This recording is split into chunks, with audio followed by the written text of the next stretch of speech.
tro, mewn dosbarth dysgu Cymraeg, yng nghanol rhes o ddysgwyr, roedd un heb gael ei wneud yn iawn. A dyma nhw'n ei daflu fel sbwriel i gornel dywyll, neu portalbot fel mae rhaid i alw.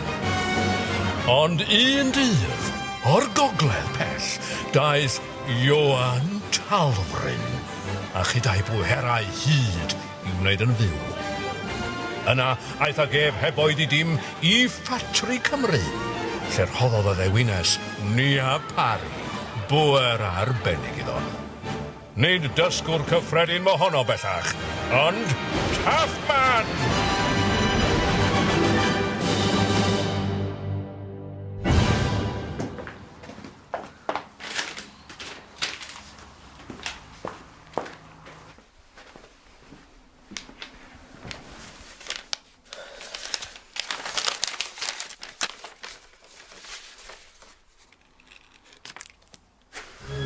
Da iawn ti.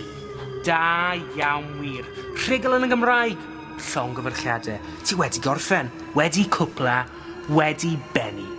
Does dim byd ar ôl i wneud. Ond beth nawr? Beth nesa?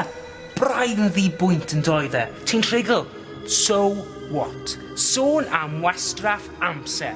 Bysa ti wedi gallu defnyddio'r holl amser yna i ddysgu rhywbeth defnyddiol. Gallu ti fod yn black belt mewn kung fu. Neu hyd yn oed fod wedi cyrraedd gradd 8 ar y piano. Ha ha ha! Idiot. Cai siarad Cymraeg, dwi ti jyst ddim yn gwybod pryd i roi gorau iddi, o'i ti? Colin, llongyfachiadau mawr ar basio'r darholiad Gymraeg ola. Mae holl waith galed wedi dangos. Ond siŵr ei fod e'n daimlad gret. Ie, gret. Bydd un person arall yn rhugl yn y Gymraeg, ond dydy hynny ddim yn mynd i achub yr iaith. Beth yw'r pwynt? Paid grendo anno fe. Os ti eisiau, mae rhywbeth arall gallu di wneud. Beth am dechrau dysgu dy ddosbarth dy hunan? Pfft, Colin, y dysgu dosbarth? Doniol iawn, Taffman.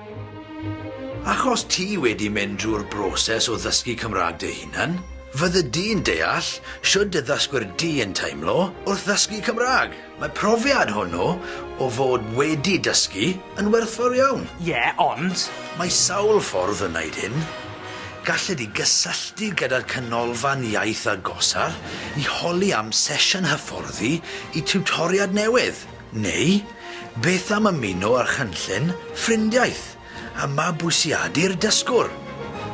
Adopt a learner.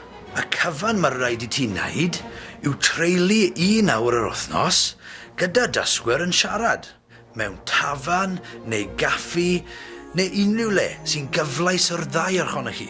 Colin, allu di ddim. Ti'n gweld, Colin? Wrth i ti dysgu dy dosbarth dy hunan, falle bydd rai o dy ddysgwyr di yn dod yn rhugl, ac wedyn dechrau dysgu ei dosbarth ei hunan. Na! Ac wedyn, falle bydd dysgwr dy ddysgwr di yn mynd ymlaen i dysgu dosbarth ei hunan. Na! Ac, erbyn y diwedd, bydd pawb yn y byd yn rhugl yn y Gymraeg. Na!